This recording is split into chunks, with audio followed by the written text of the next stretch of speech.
સુરત શહેર સહિત રાજ્યમાં ચાલતી એસઆઈઆરની કામગીરી દરમિયાન 7 નંબરનું ફોર્મ ભરી નામ કમી કરાવવાનો વાંધો ઉઠાવ્યો। અરજદાર તમામ પુરાવાઓ સાથે પૂર્ણા પોલીસ સ્ટેશન પહોંચ્યો હતો। પ્રાપ્ત માહિતી અનુસાર અરજદારે મતદાર યાદીમાં નોંધાયેલા ખોટા અથવા અયોગ્ય નામ અંગે વાંધો દર્શાવવા માટે ફોર્મ નંબર 7 ભરીને સત્તાવાર રીતે અરજી કરી હતી। આ અરજીના અનુસંધાને અરજદાર દ્વારા આધારરૂપ દસ્તાવેજો અને પુરાવાઓ રજૂ કરી યોગ્ય કાર્યવાહી કરવાની માંગ કરવામાં આવી છે। એસઆઈઆર પ્રક્રિયા અંતર્ગત મતદાર યાદીને વધુ પારદર્શક અને ચોક્કસ બનાવવા માટે રાજ્યભરમાં કામગીરી ચાલી રહી છે, જેમાં નકલી, ડુપ્લિકેટ અથવા અયોગ્ય નામો દૂર કરવા પર ખાસ ધ્યાન આપવામાં આવી રહ્યું છે। આ પ્રક્રિયા દરમિયાન નાગરિકોને વાંધા નોંધાવવાનો અને સુધારા ચૂકવવાનો અધિકાર આપવામાં આવ્યો છે। પૂર્ણા પોલીસ સ્ટેશન ખાતે અરજદારની રજૂઆત અંગે પોલીસ દ્વારા જરૂરી નોંધ લઈ આગળની કાર્યવાહી માટે સંબંધિત વિભાગને માહિતી મોકલવામાં આવી હોવાનું જાણવા મળ્યું છે। સમગ્ર મામલે તંત્ર દ્વારા નિયમ અનુસાર તપાસ કરી યોગ્ય નિર્ણય લેવામાં આવશે તેમ અધિકારીઓએ જણાવ્યું છે।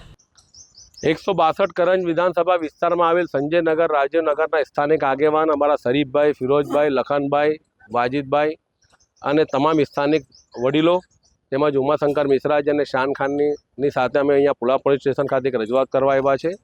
રજૂઆતનો મુખ્ય મુદ્દો એ છે કે એસઆઈઆર મતદાર યાદી જે ડ્રાફ્ટ મતદાર યાદી પ્રસિદ્ધ થઈ એમાં આ વિસ્તારના તમામ લોકોના નામ મતદાર તરીકે નોંધાઈ ચૂક્યા છે, પરંતુ આશરે સંજયનગર અને રાજીવનગરના 550 કરતાં વધારે એવા મતદારો છે કે જેની સામે ફોર્મ નંબર 7 જે વાંધા અરજી કહેવાય છે, ભારતીય જનતા પાર્ટીના અમુક કાર્યકર્તાઓ દ્વારા એનો દુરુપયોગ કરીને કોઈપણ પ્રકારના એમાં પુરાવા જોડ્યા વગર કે જ્યારે ફોર્મ નંબર 7માં સ્પષ્ટપણે જણાવેલ છે કે જે અરજી આપે, જે વાંધો લે એને એના પુરાવા રજૂ કરવા પડે છે, પરંતુ એક પણ ફોર્મ નંબર 7માં કોઈ પુરાવા નથી। એવી પુરાવા વગરની અરજીઓ કરીને આમના નામ કમી કરવાનો હીન પ્રયાસ કર્યો છે। આ એસઆઈઆર મતદાર યાદીમાં નામ કમી કરવું એટલે એનો બંધારણીય અધિકાર છીનવાનો પ્રયાસ છે, દેશની નાગરિકતા છીનવાનો પ્રયાસ છે અને મુસ્લિમ સમાજ કોઈપણ સંજોગોમાં સાંખી લે નહીં। મુસ્લિમ સમાજમાં એ બાબતે ખૂબ ઉગ્ર રોષ છે। અગાઉ પણ ચૂંટણી અધિકારીને બાબતે રજૂઆત કરી ચૂક્યા છે। આજે પોલીસ સ્ટેશન ખાતે આવીને અમારી રજૂઆતનો મુખ્ય મુદ્દો હોય છે કે જ્યારે ચૂંટણી પંચેમાં સ્પષ્ટ દર્શાવેલ છે કે એને 1 વર્ષની સજાની જોગવાઈ અને આર્થિક દંડની જોગવાઈ છે કે જે પુરાવા વગરની અરજી કરે અને જે વ્યક્તિઓ આવે દુરુપયોગ કરીને તંત્રને ગેરમાર્ગે દોર્યા છે એની સામે પણ કાયદેસરની કાર્યવાહી થવી અનિવાર્ય રીતે થવી જ જોઈએ। એ માંગણી સાથે આજ રોજ પૂર્ણા પોલીસ સ્ટેશન ખાતે આવ્યા, પીઆઈશ્રીને રૂબરૂ મળ્યા, એમને ખૂબ સકારાત્મક રીતે અમારી રજૂઆત સાંભળી અને જે લોકો વ્યક્તિગત અરજી કરવા આવ્યા છે તમામ અરજીઓ સ્વીકારવા એમને સકારાત્મક રીતે હા પાડી છે।